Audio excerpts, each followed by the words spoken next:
Bonjour Richard Lavoie, ça va? Bonjour Marie-Ève, oui, très bien. Ça va, mais on a quand même quelque chose d'un peu dommage. Là. On a encore des alertes à la fraude. Il y en a pas mal là, ces temps-ci. Il y en a beaucoup, hein? Je ne sais pas si c'est le dégel du printemps ou quoi, là. En tout cas. C'est l'arrivée de l'été, ils ont besoin d'argent. Ah, ça doit être ça, ils veulent partir en voyage. Alors, on en a reçu une, entre autres, qui nous parle de placement garanti chez la Banque Canadian Tire. Alors, comme on reçoit régulièrement des courriels de Canadian Tire, nous fait des promos, on nous a avertis de prendre bien soin de ne pas cliquer sur quoi que ce soit qui concerne un dépôt garanti à la Banque Canadian Tire. Donc, prenez-le en note.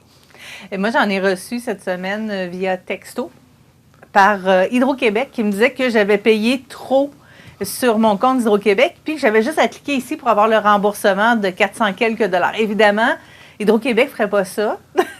Il faut appeler quand on paye en trop. 400 $, c'est quelque chose. Hein? Oui, c'est ça, c'est alléchant. Alors, évitez, si vous avez reçu ce genre de texto-là, même si votre nom est écrit dessus et tout, vous évitez de cliquer, bien sûr. On vous le rappelle, c'est une fraude automatique. Vous pouvez bien sûr dénoncer les fraudes. Il y a le centre antifraude qui existe.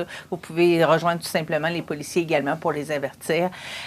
Mais surtout, ne vous aventurez pas au-delà de ce que vous avez vu. Ne cliquez pas. Non, surtout pas. Richard, on le dit, hein, avec l'arrivée du beau temps, on a eu l'arrivée des nids de poules. Et là, on essaie de les faire disparaître progressivement. Alors, pour la plus grande joie des Magny-Montois, et probablement d'ailleurs aussi, les travaux de pavage ont débuté dans la ville de Montmagny. Ils vont se poursuivre là, durant tout le mois de juin aussi, en tout cas jusqu'à la Saint-Jean-Baptiste certainement. Et on a finalement fait la belle rue Saint-Jean-Baptiste, notre rue principale, qui a un peu redoré son blason. Alors, ça fait du bien. Oui, ça fait beaucoup de bien. Disons que c'est difficile de faire du slalom entre les nids de poules sur la rue Saint-Jean-Baptiste. C'est assez serré comme espace. Voilà, donc il y a ces travaux-là qui ont été faits hier et aussi sur la rue Jacques-Posé et ça va se continuer là.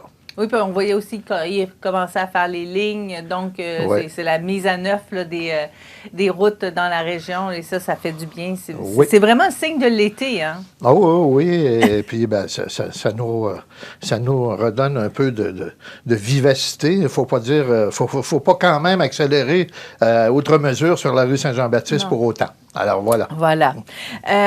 Parlant de Montmagny, démission du conseil municipal de Montmagny. Hier, on apprenait que Marc Landlois démissionnait et tu as réussi à avoir ses raisons. Oui, absolument. J'ai contacté M. Langlois et qui a démissionné pour des raisons, des différends irréconciliables avec le maire et le directeur général et un bris irrémédiable de lien de confiance qui doit exister au sein d'une équipe de travail. Je le cite parce que c'est important de le citer. Et qu'il me l'avait demandé. Toutefois, il n'ira pas plus loin que cette déclaration-là, puisqu'il est obligé, par les dispositions du Code civil, d'avoir une confidentialité. Hein, ça persiste, la confidentialité après un contrat avec un organisme, surtout gouvernemental ou municipal. Alors voilà, c'est la raison qu'il nous a donnée pour sa démission. Donc c'est triste. On a été surpris. On a été vraiment surpris quand l'annonce est tombée hier matin, là, on avoue. Il n'y avait pas vraiment de détails dans le communiqué de la ville de Montmagny.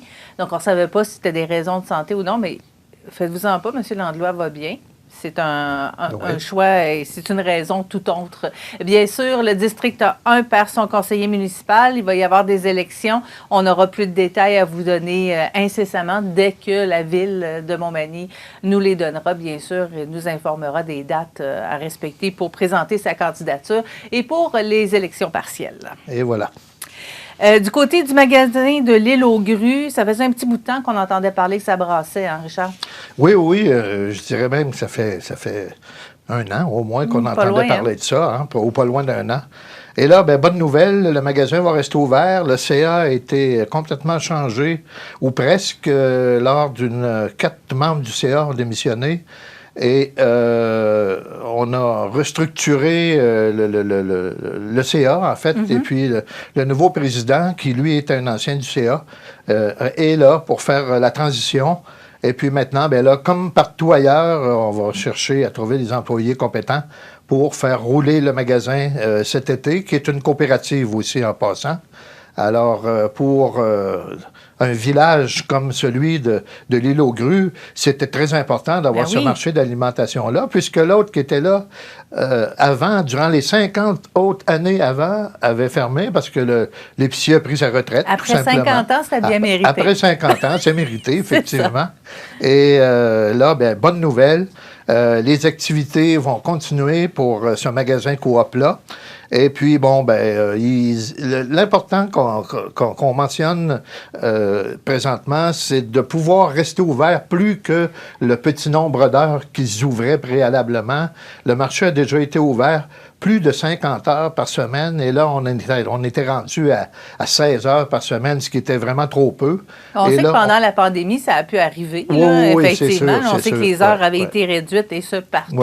Mais là, une fois la pandémie passée, je pense qu'on espérait à Lille aussi que les heures d'ouverture reviennent un peu plus à la normale, étant donné que c'est le seul endroit sur l'île où les denrées sont disponibles, c'est 10 heures par semaine, c'est pas beaucoup. Là. Non, 16 heures, c'est ce qu'on avait là, dernièrement. Et puis, il faut penser aux touristes aussi. Il y a des gens qui vont là en pensant qu'il va y avoir un dépanneur, assurément, qui ne sont pas nécessairement ravitaillés avant d'aller à l'île. Alors, ils sont dépositaires de la SEQ en plus. Alors, voilà.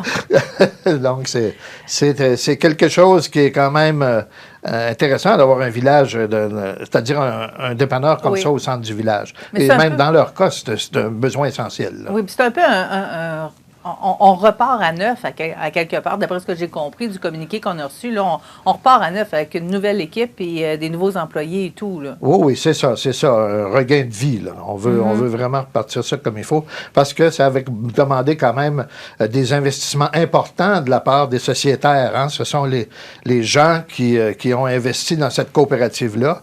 Et aussi, la nouvelle administration nous a appris qu'ils avaient eu une subvention de la MRC pour avoir un véhicule réfrigéré. Donc, vous voyez, vraiment... Par des livraisons, peut-être. C'est ça, ça repart. Là. Non, mais ça fait du bien. Moi, je suis toujours impressionnée de voir à quel point les gens de l'île sont capables de se remonter les manches, justement, là, puis qu'ils vont de l'avant. C'est vraiment agréable. Merci beaucoup, Richard. On se retrouve demain. On va parler actualité encore une fois demain. Et aussi, en entrevue, j'aurai Patrick Vachon et Mathieu Sirois. Il sera question du grand défi Pierre Lavoie.